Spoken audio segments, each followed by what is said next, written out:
Hello everybody, welcome back to another video. This is going to be Peter of Lombard on the Sentences Book for distinction 11 to 13. I already did distinction 8 to 10. This is 11 to 13, still on the Eucharist, but just on different aspects of the Eucharist. So Peter Lombard, once again, probably second most influential Latin figure. I said most, but Augustine's probably the most, because everyone takes from Augustine. Born then Italian scholastic theologian, Bishop of Paris. His book, The Sentences, actually became the standard textbook for theology in the West, and he is referred to the master by scholastics. Distinction 11, Chapter 1. Substantial change because a substance is changed into a substance so that the one becomes the other essentially. So, what does this mean? A substance is what something is. He says substantial change. So the whatness of the thing changes because a substance is changed into another substance. And so the one becomes the other essentially. Yeah? Not accidentally, because accidents is the sensible things of something, but it is the substance. And he raises an objection against himself. Then every consecration, the body of Christ increases. If the bread is getting changed into the body of Christ, well then there's the natural body of Christ, but also another body of Christ. So now the body of Christ is increasing. And he answers this by saying, Augustine says to not ask too much into this mystery. So he says, yo, chill. Like, you're asking too much. Now you're getting a bit too scholastic, man. I know I'm a scholastic, but you don't need to get, not me, Peter Lombard. Peter Lombard, he says, I know I'm a scholastic, but you don't need to get too scholastic, man. So he says, the substance of bread is changed into the substance of Christ's body. We do not say that the substance of the bread or wine is the stuff of flesh and blood, because the body is formed from it from matter, but the substance is formed into the body and becomes it. Authorities say that there is no other substance there except the body and blood of Christ, and so after the consecration, the substance of bread is not there, although the species remains. Species, the outward appearance of the bread remains, but the substance is now the substance of Christ's body. So yeah. Why not change the form too? Why not change the species? He gives 3 reasons. Well, 4. He says 3, but he gives 4. So that faith might have merit, so that you might actually believe, first of all. He said that the soul should not be horrified. Self-explanatory. And it is not right for us to devour Christ with our teeth. And he says also, in order that no insults should be offered by a non-believer to religion for this reason. So there's his reasons why it's not literally the body of Christ, but it's only substantially, because the species of bread remains. But he says, for these reasons, Christ made the species of bread remain. Next. He talks about correct change and also the mortal and immortal body. So chapter 4 of distinction 11.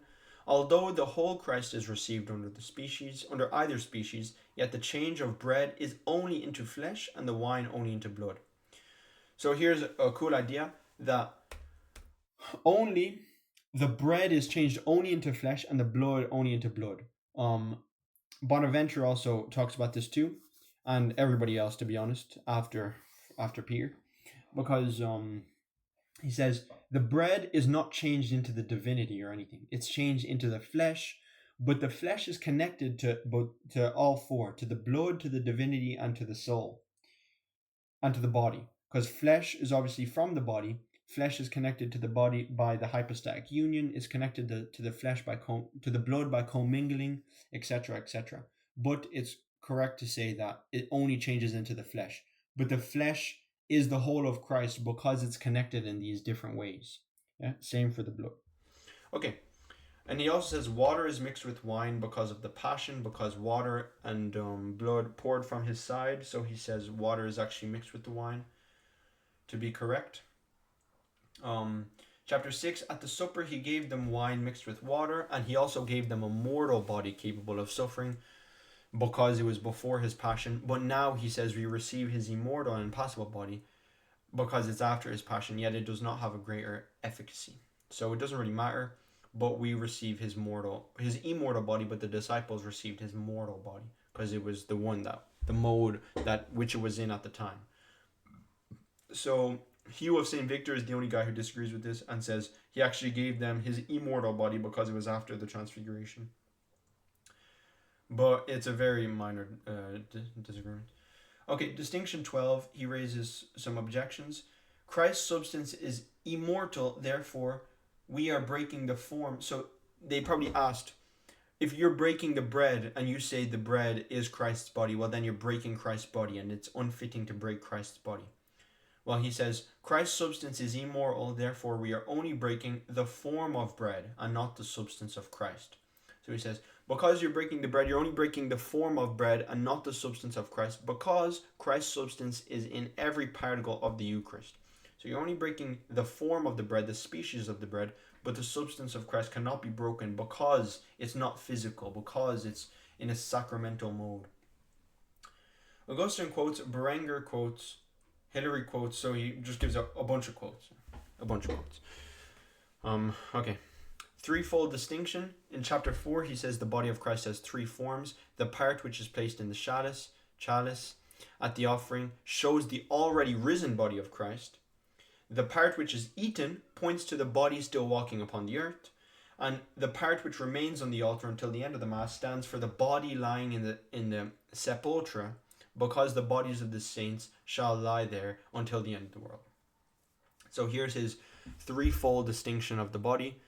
It's three forms, and yeah, Saint Victor, Saint Hugh of Saint Victor, if you guys remember, had a cool thing of the three parts of the host being placed, one inside, two outside. One inside to signify the church militant, because they're enduring suffering, and blood represents martyrdom.